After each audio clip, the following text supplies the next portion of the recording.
everyone, thanks for joining today. We are going to be covering how to carry out a fair disciplinary process. We'll be looking at what to do when an employee raises a grievance during a disciplinary process. We'll also be looking at tackling sickness absence during disciplinary process and dealing with resignations during a disciplinary process.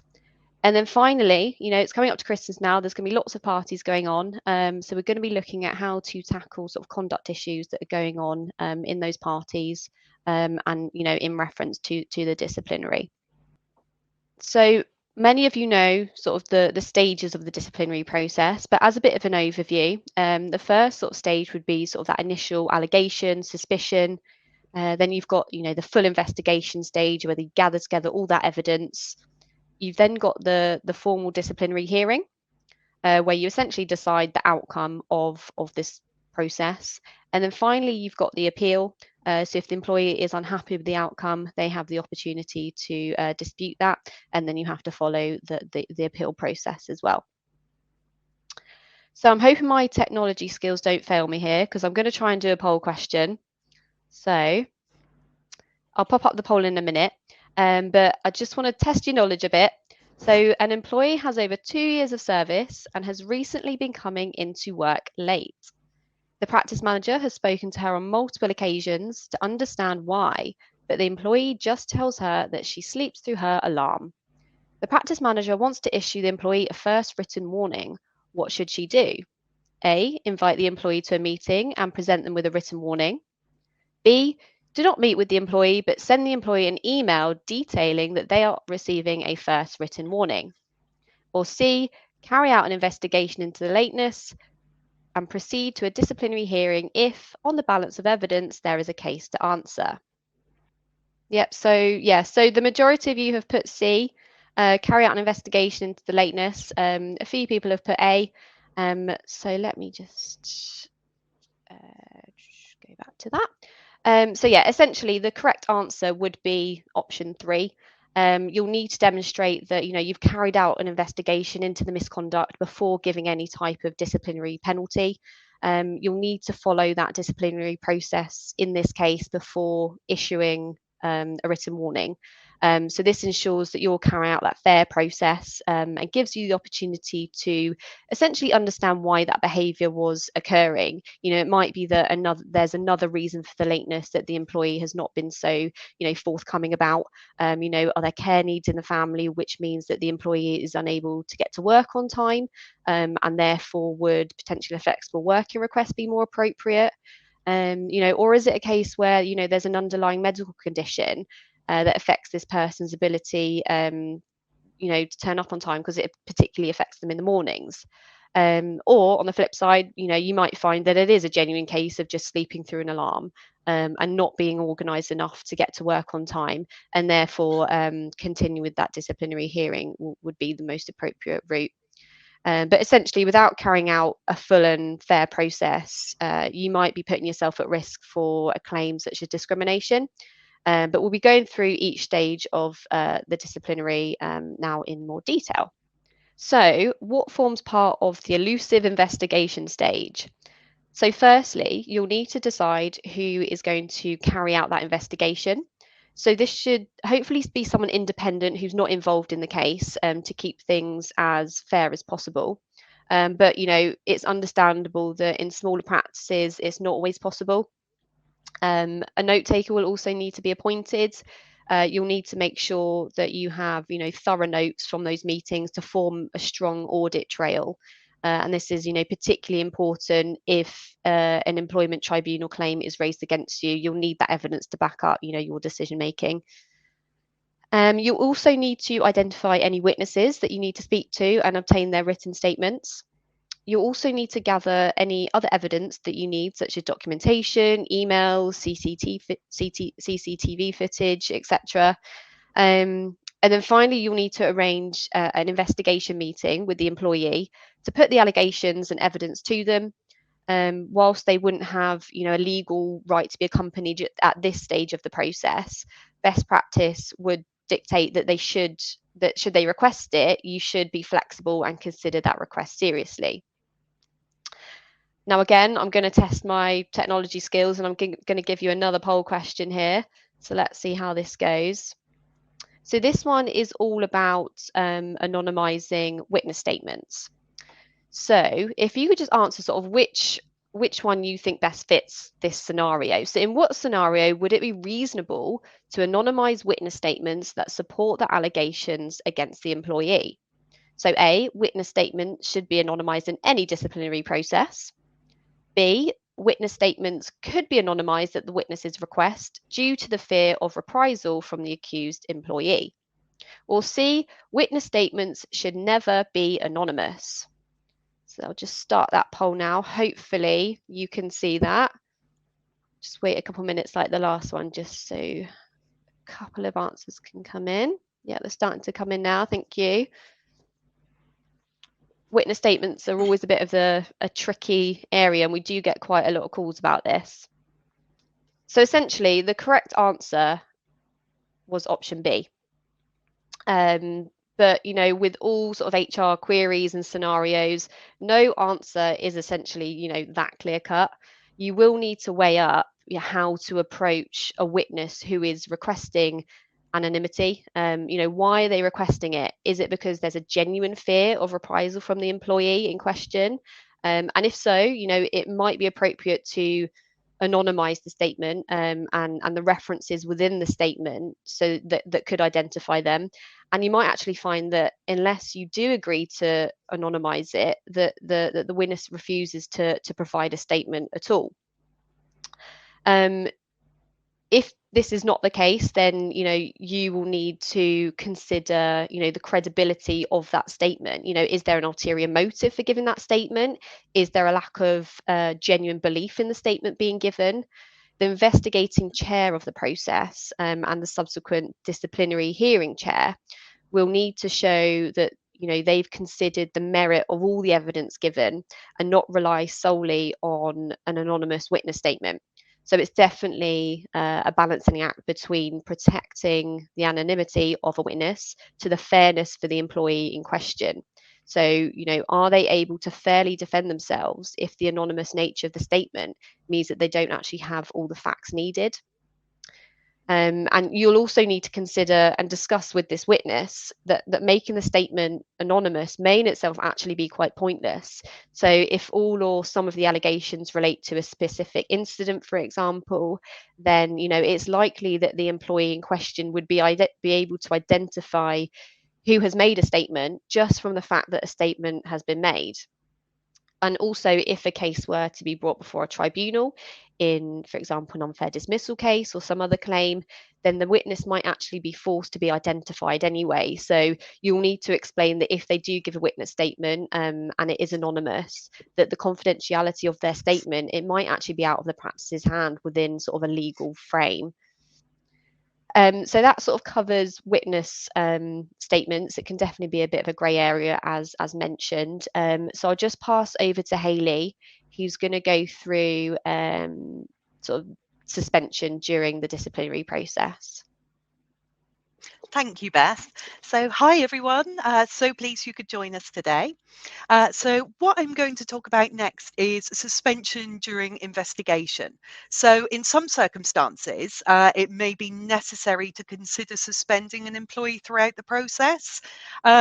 This should only be needed in certain situations though, and it shouldn't be used unless necessary. So when is it appropriate to suspend an employee? So the first point is for you to consider an alternative option to suspension. And this could be perhaps a change of shift pattern, working from home, or work from an alternative practice or location. The second point for consideration is the mental well-being of the employee that you are thinking of suspending. So this is likely to be a really stressful time for them, and it could affect their mental health. It could also influence working relationships. So suspension should only be used if you believe it would protect perhaps other members of staff the person who is being investigated, the business or your patients, or whether the employee may damage evidence or influence or intimidate witnesses. So only if you are sure that it is sort of reasonable to suspend the employee, you should do so. Otherwise, you could be at risk of breach of the employment contract that's in place, which could then lead to legal action against you, the practice. So an important consideration would be whether you would do the same in a similar situation or with another employee.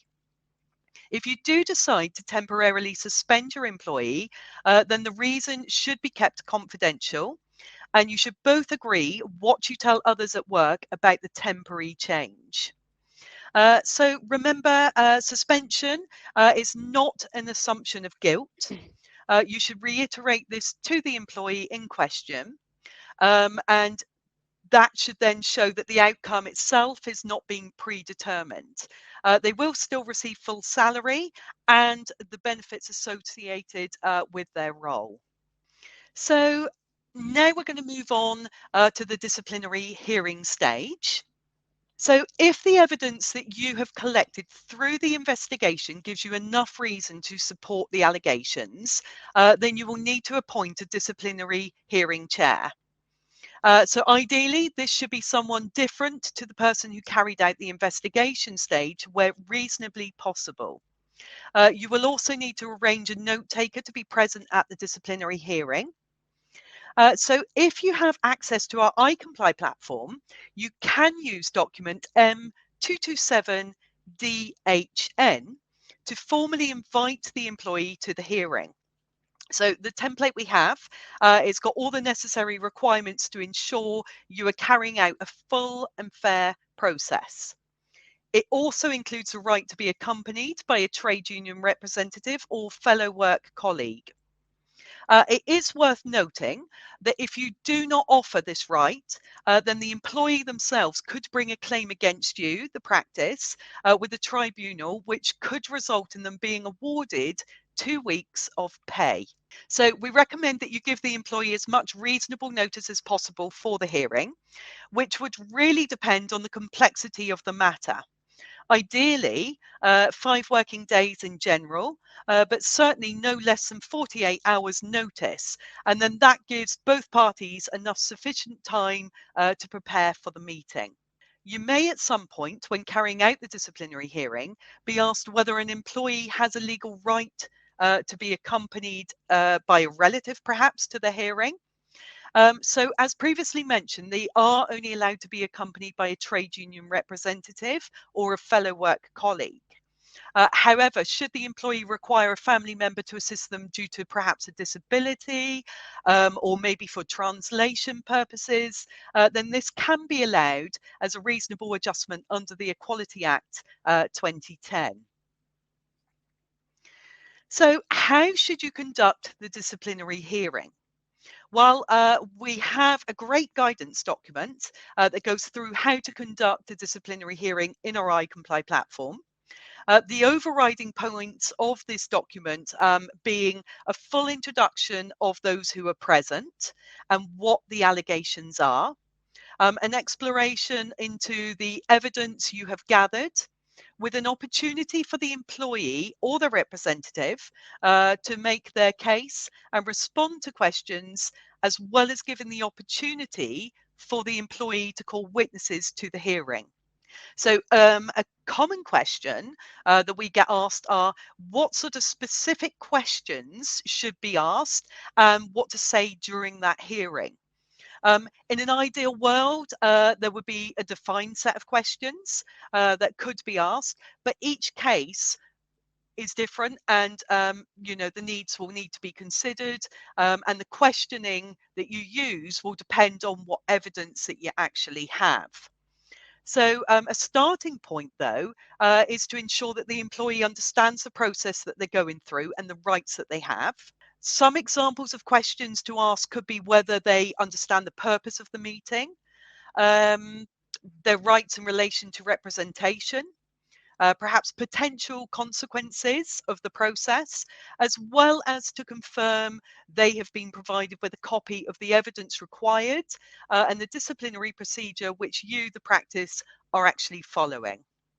So you will need to go through all the evidence you've gathered and allow the employee to respond to each individual item. You can use sort of closed questions. So those would determine really a yes or no answer. This will ensure that you have the correct understanding of the actual situation. And an example of that could be perhaps, did you attend the training on this certain date? You could also use perhaps open questions. So these are used for more in an example of like, who did they speak to? You could say things like, please, can you tell me about what took place on this day? What did you do next? Or how did you deal with it? You could also ask the team member in question to elaborate further if need be, should their answers not give you enough detail that you think that you would require. So these types of questions are great in gaining that extra detail. You will also want to explore whether there are any mitigating circumstances surrounding their behaviour. It may be that there is an undisclosed medical condition that results in certain kinds of behaviour, and you will need to ensure that you take this into consideration when deciding on the outcome for that disciplinary. It might be something such as, something completely unexpected crops up, in which case you'd need to adjourn the meeting to determine, the next steps that you'll take. It might also include seeking advice from our team to help you sort of navigate those next steps. So, whilst scripting or noting down specific questions, that can certainly be helpful. You should be aware that you'll need flexibility and also confidence to sort of ask follow-up questions if the answers given are not detailed enough. So I'm now going to hand you back over to my colleague Beth, and she is going to explain what to do if the meeting goes off track. Perfect. Thank you. So obviously going through a disciplinary process is quite a stressful time, both for the employee in question and also the person that's holding the meeting, so yourselves potentially. So at any point, if emotions do become heightened, so if the employee becomes excessively angry or upset, definitely consider taking a short break, adjourning that meeting, being considerate towards the mental health of the employee, remaining professional, and then reconvening at an appropriate time for both parties. So, in terms of closing off the hearing, the first point to make is that you'll want to confirm the accuracy of the notes that you've made during that meeting. So, we would advise that you provide a copy of the notes to the employee for them to go away, read over, make any annotations to reflect sort of what was actually discussed, and then both parties should sign that final copy as well. You definitely also want to ask if the employee has anything else that they wish to add, any sort of follow-up questions. And also, if you find yourself in a situation where further evidence has been presented that you weren't aware of, so if the employee called a witness and they provided evidence, or they gave you a document with certain things on, it might be a case where you have to adjourn that hearing to actually go and do a bit more investigating into that piece of evidence, and then adjourn to give the final outcome essentially. And then in giving that final outcome, we always advise to wait at least 2 or 3 days before you do confirm what that outcome is, with the right to appeal. And that will just demonstrate that the outcome wasn't predetermined before you started that process. So you'll need to confirm that in writing with them. We have a few document templates for you, and I comply depending on sort of what that situation is. So, for example, if you've given an employee a first or final written warning following that disciplinary, then we've got a template document M227WWL. Then we've also got a template for dismissal if you're dismissing with the contractual notice. So that's M227CDL.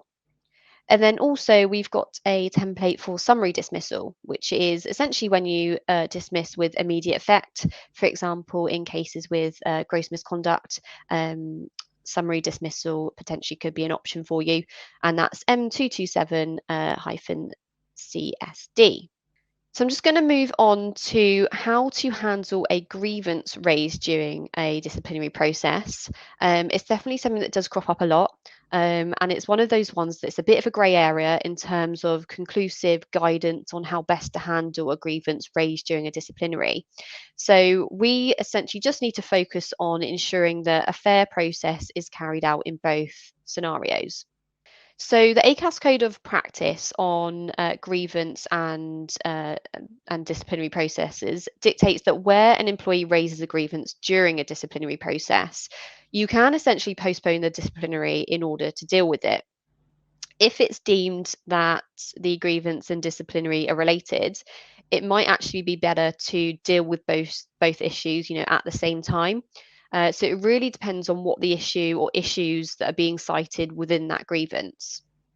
So, a scenario in which it might be reasonable to continue with the disciplinary process would be if an employee were to raise a grievance on the basis that they object to the allegations in which the disciplinary is addressing. The investigation and subsequent disciplinary hearing would be the employee's opportunity to raise those points. And therefore, you can address that grievance as part of the disciplinary process or treat it as an appeal to the process if the outcome has already been given. A scenario in which it might be reasonable to actually postpone that disciplinary process would be if an employee were to raise a grievance about the impartiality of the process, such as who's chairing the process. It would be appropriate to investigate those concerns before continuing with the disciplinary to make sure that it's as fair and reasonable as possible. And finally, another instance would be to postpone the disciplinary would be if an employee were to raise an allegation of, for example, discrimination. You'll want to assess if there's any merit to those allegations, and if so, definitely postpone that disciplinary process.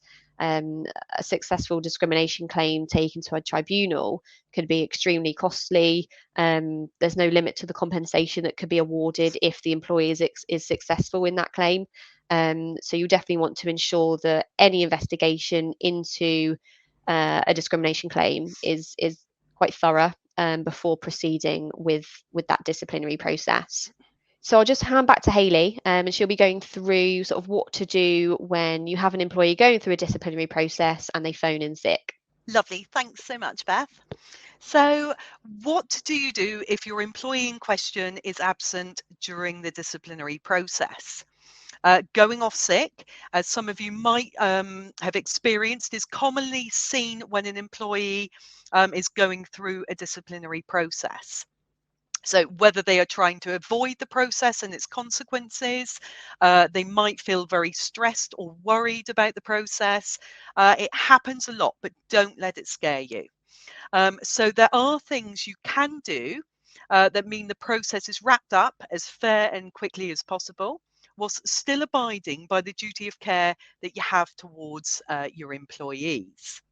So let's have a look at some considerations. If the employee has let you know of a sickness absence that is likely to be short term, for example, perhaps COVID, colds, headache, etc., then best practice would dictate that you postpone the disciplinary hearing meeting until they return to work. If an absence is likely to be long term or the individual persistently calls in sick, then you cannot be expected to delay the meeting indefinitely. But before going ahead with the meeting in their absence, you will need to consider the following. So one thing for consideration would be you've informed that employee that repeated deferrals of the meeting will lead to the meeting going ahead in their absence. You, the employer, have offered to adjust the process to accommodate any needs they may have. An example of that could be if they are really stressed or they are absent for a reason in which they are physically unable to attend, then you could offer to hold the meeting sort of virtually. Additionally, some employees feel so uncomfortable with attending a face-to-face meeting that they completely refuse to attend. In these situations, you are able to offer them the chance to provide a written submission to that hearing. Are you able to offer perhaps an occupational health referral to see if they are unfit to attend a meeting? Really important that you actually gain your employees' consent to do that in writing, so you have that robust audit trail. But if you do involve occupational health, it will give you a clearer understanding of whether they can realistically attend a disciplinary hearing.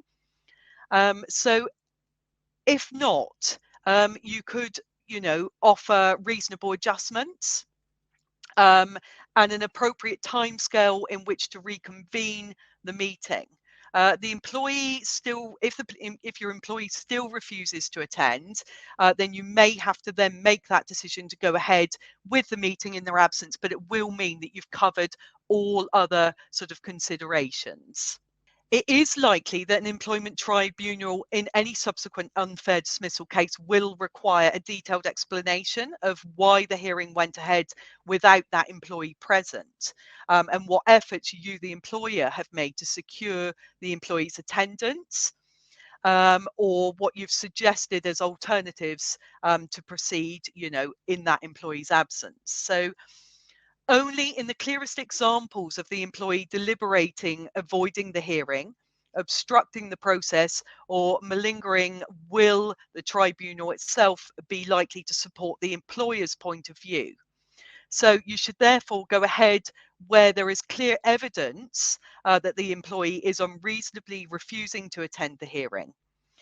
You must, or you definitely should consider keeping a detailed log of your communication with the employee, and that will ensure that you have that robust audit trail and evidence in the case of a tribunal claim. So we're now going to move on and talk about what would happen if an employee was to resign during a disciplinary process, and whether you should continue with that disciplinary process or not. So, an employee resigning during a disciplinary process, it is quite common. You might have experienced that previously within the practice. And it can happen, especially if they are looking to maintain their reputation and have a resignation on their record, as opposed to any potential warnings or dismissals. There will always be a risk here for constructive dismissal. And this is when an employee essentially feels forced to resign because because of the employer's conduct. They can make a claim to a tribunal if they have over 2 years of service, but how successful their claim will be will depend on how meticulously you have followed the process, whether it was fair and reasonable. And this is why you should ensure that all investigations carried out into the allegations are completely thorough and well documented, and that any meetings that you've carried out according to your disciplinary policy. So now, if an employee does resign partway through a disciplinary process, whether you carry on with that process will really depend mainly on whether they've resigned with or without their contractual notice. So if they resign with immediate effect, which you will probably have found that that's the most common outcome when an individual resigns, then you won't have an employee to continue that disciplinary with. So therefore, the disciplinary process comes to a stop, and your employee leaves the business. If you're an IT member, we can help you draft the wording you may want to use when acknowledging the resignation. Now, if the employee were to resign with notice, then we would usually advise to continue with the disciplinary process as normal.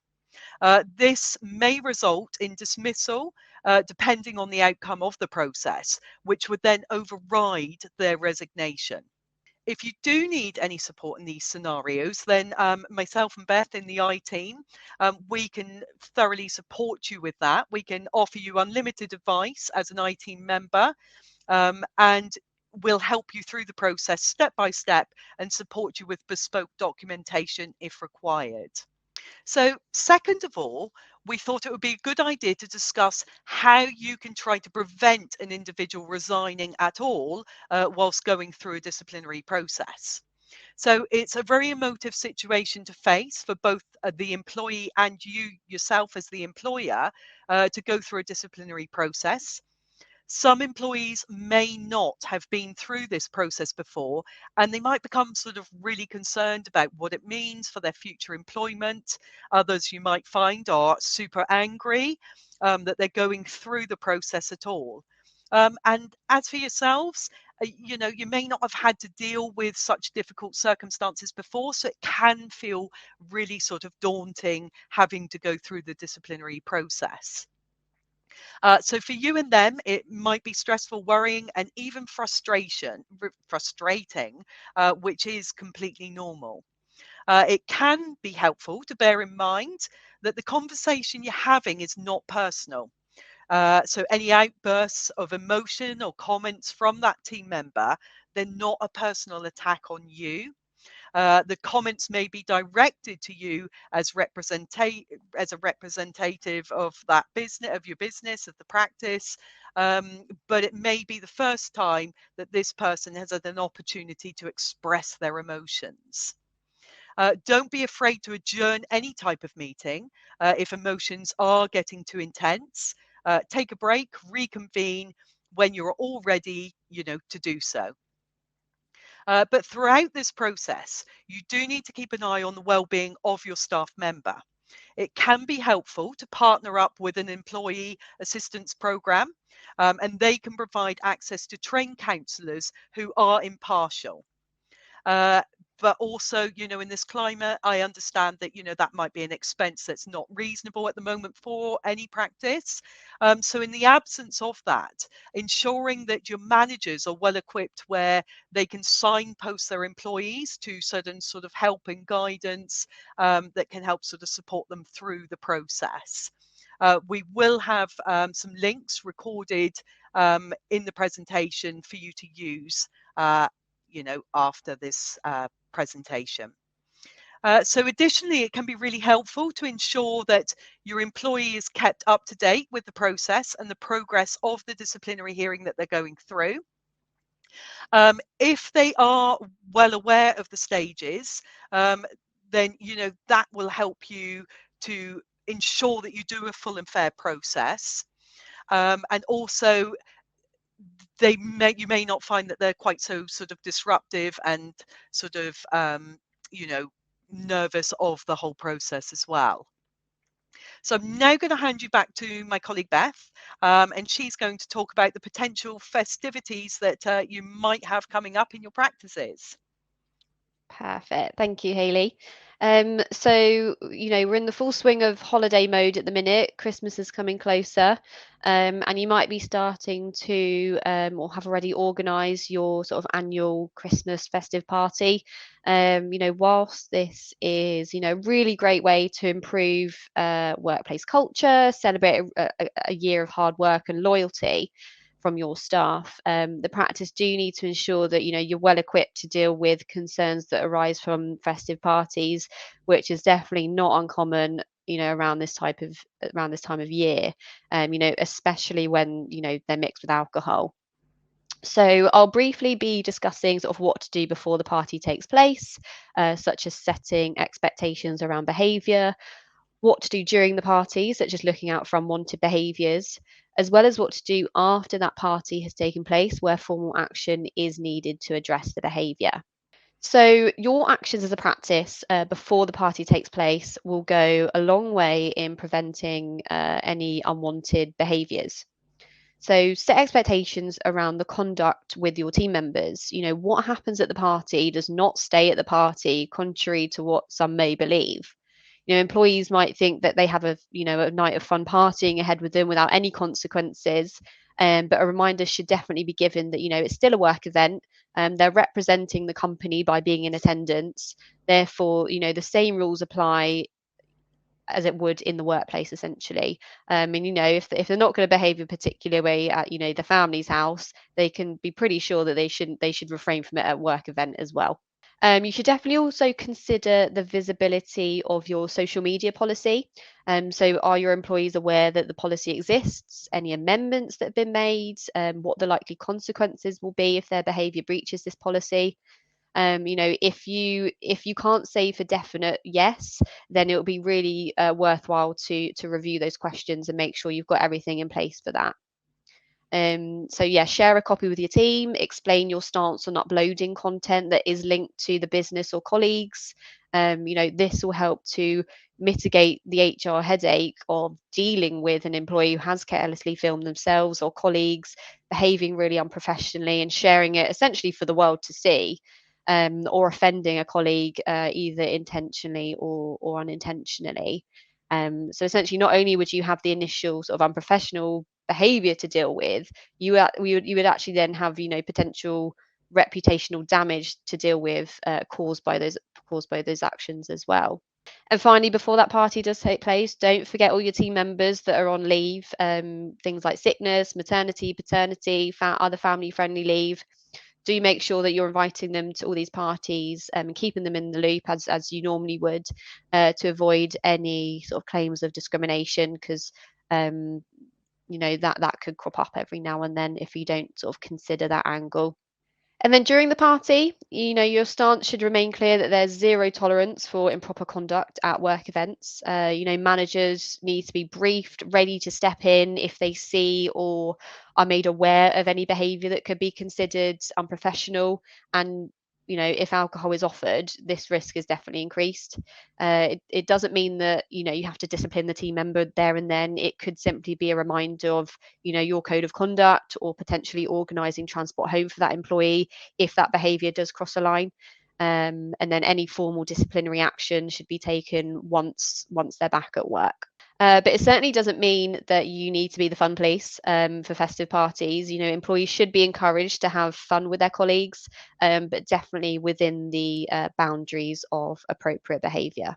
It's also important for businesses to understand that the liability for employees' actions at sort of work events like this may still sit with the employer, um, and unless you have strong policies and in turn a culture that does emphasize that professional nature, it is definitely likely to land you in hot water. So there are case law out there demonstrating that even in situations where the official Christmas party has ended but has continued for some, for example, at a pub or a bar, that the employer could still be liable for the employee's actions. Um, and a judge will judge each case on the facts of each individual situation. So, to be on the safe side, you'll need to try and prevent those issues from occurring in the first place. And then after the party, so I think we can all imagine that the morning after, a work event, no employee is going to be particularly enthusiastic about going to work. It's just not going to happen. Even if you love your job, a 6 a.m. alarm is not ideal for anyone. Work events are designed to improve the culture, cohesion of a workforce, and employees should definitely try to be understanding in these instances. And if possible, you could offer a later start to the day. It's not going to be reasonable for everyone, but it's just a suggestion. Or maybe a bit of more of a fun one. Put on a breakfast for everyone in the morning. This may encourage attendance where team members may otherwise have taken the day off. You need to think how those little things do lead to big wins. And alternatively, you might actually find yourself dealing with a string of latenesses, unauthorized absences, sickness notifications. But this all starts with discussing with your team what you expect from the upcoming event, including the time after. And if formal action is needed following an event to address inappropriate behaviour, and an informal discussion is not suitable due to sort of the severity of the behaviour, then the disciplinary procedures should definitely be applied. And if you like we've mentioned before, if you do need some support with that process, the steps to take, the documentation you need, please do get in contact with us, because we can certainly help you with all of that. Um, And that's essentially the end of the content of the webinar. But yeah, thank you so much for joining today, and sticking with us. We're pretty much, right at the hour mark. So thank you, everyone. And hopefully we will see you in the next webinar, and details will be coming out shortly. Thank you, everyone.